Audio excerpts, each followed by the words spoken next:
Start with the name of Allah, who is the most beneficent and the most merciful. Assalamu alaikum, dear students. This lecture is for both the classes, for Inter Federal Board and Inter Hyderabad Board. Today I am going to discuss with you Chapter 15, taken from National Foundation Book of Chemistry, Inter Federal Board, Organic Compound.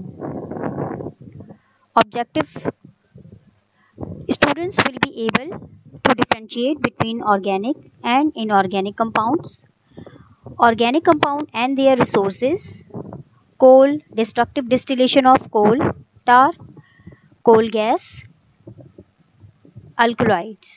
आज हम ये सब चीज़ें discuss करेंगे. Destructive distillation of coal, alkaloids आपके लिए बिल्कुल new चीज़ है, उसके बारे में हम थोड़ा सा ओवरव्यू लेंगे.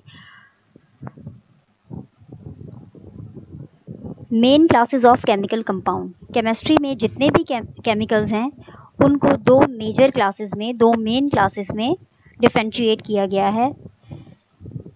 Chemical compounds are classified into two main classes on the basis of sources from which they were derived. One is inorganic compound and second is organic compound. Inorganic compound की definition आप previous classes में भी पढ़कर आए हैं, same वही है. Compounds which were of mineral origin. Organic compound वो तमाम, या आप लोग कहें कि उन तमाम कंपाउंड्स को इनऑर्गेनिक कंपाउंड्स कहेंगे जो कि हमें मिनरल से मिलते हैं या हम उन्हें मिनरल से ड्राइव करते हैं. For example marble, table salt, carbon dioxide और इसके अलावा और बहुत सारे. Organic compound which were of plants और वेजिटेबल ओरिजिन. मतलब ऑर्गेनिक कंपाउंड हमें कहाँ से मिलते हैं, या हम उन्हें ड्राइव कर सकते हैं प्लांट में से, आइसोलेट कर सकते हैं, सेपरेट आउट कर सकते हैं, और वेजिटेबल में से इंक्लूडिंग एनिमल्स. मतलब ऑर्गेनिक कंपाउंड को हम लिविंग ऑर्गेनिजम्स और नॉन लिविंग ऑर्गेनिजम्स, या आप लोग कहें प्लांट और वेजिटेबल और एनिमल से आपको ये मिल सकते हैं. जैसे कि हमारे पास ऑर्गेनिक कंपाउंड है, फॉर एग्जांपल एसिटिक एसिड, जो कि आप घरों में भी इस्तेमाल करते हैं और इसे हम कॉमन लैंग्वेज में विनेगर कहते हैं, सिरका. Acetic acid obtain from vegetable. Tartaric acid जो कि सिट्रस होता है, थोड़ा टेस्ट में खट्टा होता है, obtain from grapes. Now I am going to discuss with you in detail organic chemistry.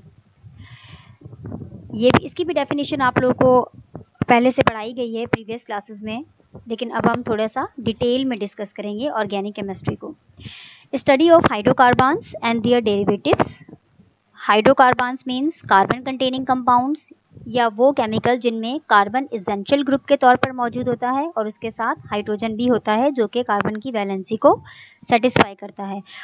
और इन्हीं हाइड्रोकार्बन में से हम कुछ डेरिवेटिव्स भी बनाते हैं, जैसे कि हमारे पास फिनोल होता है जो कि बेंजीन का डेरिवेटिव है. इस तरह से आप लोग डिटेल में डिस्कस करेंगे हाइड्रोकार्बन्स को और उनके डेरिवेटिव्स को.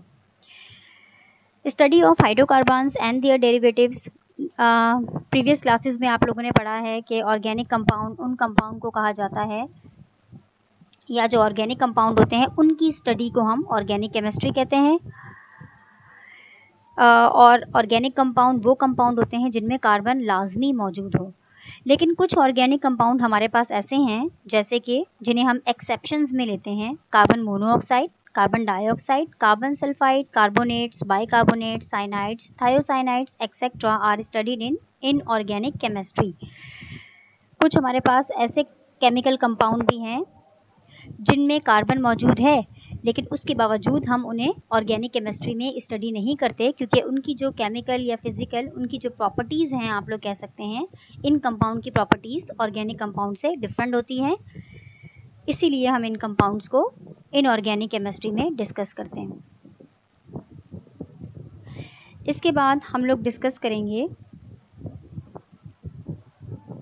Functional group. फंक्शनल ग्रुप भी आपको काफ़ी हद तक पता है. कि आप लोग केमिस्ट्री में मैट्रिक क्लास में आपने डिटेल में ऑर्गेनिक केमिस्ट्री को स्टडी किया है, तो उसमें आप बहुत सारी क्लासेस पढ़ते हैं ऑर्गेनिक कंपाउंड की। For example alcohol family, benzene family, carboxylic family, alkane, alkyne, alkyne, ether family. तो ये जो ऑर्गेनिक कंपाउंड की फैमिलीज़ हैं, इनमें जो मॉलिक्यूल्स होते हैं या इनमें जो केमिकल्स होते हैं या इनमें जो ऑर्गेनिक कंपाउंड होते हैं वो एक दूसरे से चेंज होते हैं on the basis of their functional group. आप लोग सिंपल कह सकते हैं कि फंक्शनल ग्रुप ऑर्गेनिक केमिस्ट्री के किसी भी फैमिली को रिकग्नाइज करता है। हर एक फैमिली दूसरी फैमिली से बिल्कुल डिफरेंट है because of different functional group. A functional group is an atom or group of atom in a molecule that gives the molecule its characteristics chemical properties।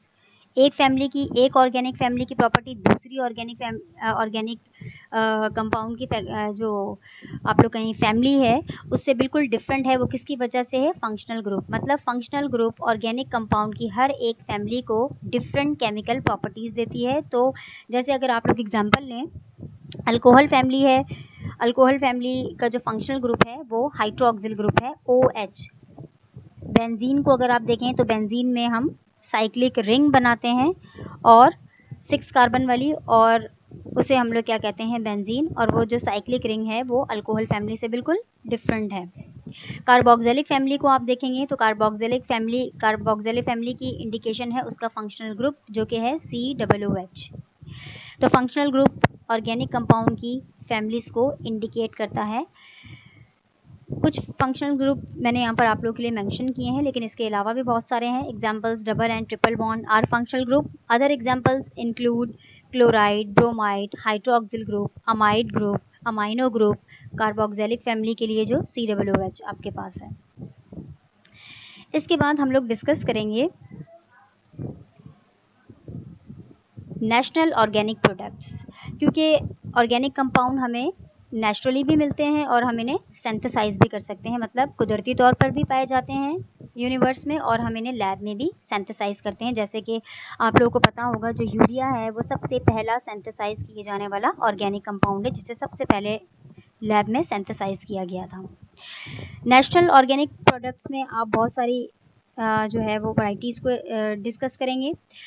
Alkaloids आपके लिए बिल्कुल न्यू टर्म है, आपने पहले कभी नहीं पढ़ी, तो आइए देखते हैं अल्कोलाइड्स क्या है। हम इसका थोड़ा सा ओवरव्यू लेंगे। Alkaloids are natural occurring nitrogenous organic compound, means nitrogen containing organic compounds are called as alkaloids. For example, nitrogenous bases, जैसे कि आप DNA और RNA में nitrogenous bases पढ़ते हैं जो कि आपके पास होती हैं adenine, cytosine, thiamine, guanine, uracils. इन्हें हम लोग कहते हैं alkaloids because they are nitrogen carrier. इसके अलावा भी हमारे पास बहुत सारी जो हैं वो अल्कोलाइड्स हैं, क्वाइनिन, मॉर्फिन, निकोटीन एक्सेट्रा। मतलब अल्कोलाइड्स जो हैं वो हमारे पास नाइट्रोजन कंटेनिंग कंपाउंड्स को कहा जाता है। इसके बाद हमारे पास है सेकंड जो कंपाउंड्स है ऑर्गेनिक न्यूट्रिएंट्स। ऑर्गेनिक न्यूट्रिएंट्स मतलब जो हमें एनर्जी प्रोवाइड करते हैं, जैसे कि विटामिन, प्रोटीन, लिपिड्स।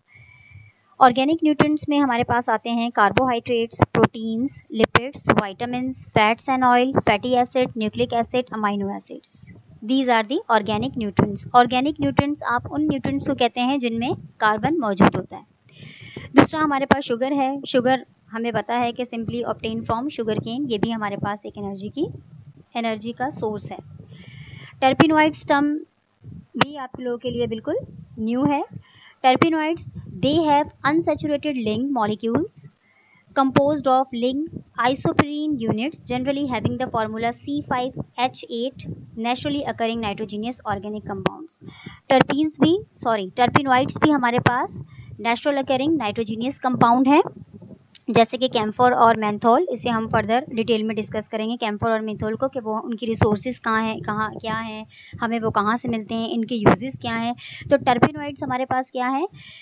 टर्पिनॉइड्स में आइसोपेरीन यूनिट्स होते हैं जो कि एक दूसरे के साथ लिंक होकर एक बड़ी चेन बनाते हैं। Isoprene units, terpenoids are composed of isoprene units. मतलब आइसोपेरीन यूनिट्स एक दूसरे के साथ लिंक्ड में होते हैं।